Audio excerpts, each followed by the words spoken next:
waan nama dhibu gaaffii kanaaf deebii ta'a jedhee yaada. Cidha Ameerikaa fi Afrikaa. Ameerikaa namni waamame nama 200. Namni waamicha irratti argame nama 198. Kennaan misirroof kenname 198. Meeshaan bade duwwaa nagaan xumurameera. Kan Afrikaa namni waamame 200.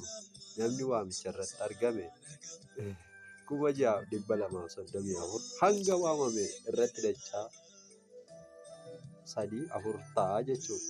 Kennaan misirroof kenname 10.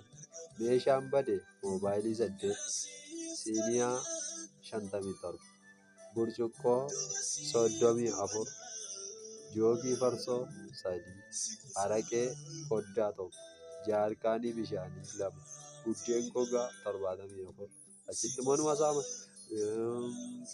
gaabii uwwisaa 4, lafeen hindaaqqoo 3, saamunaa fi fooxaan ittiin harka qorfatan 5,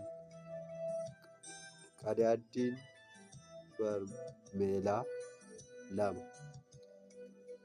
lolli ka'eera.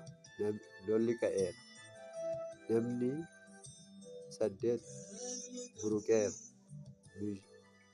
Mishirroon kuftee harki miidhameera.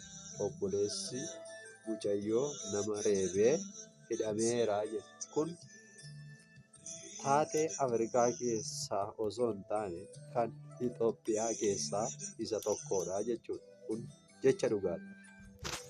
Correct.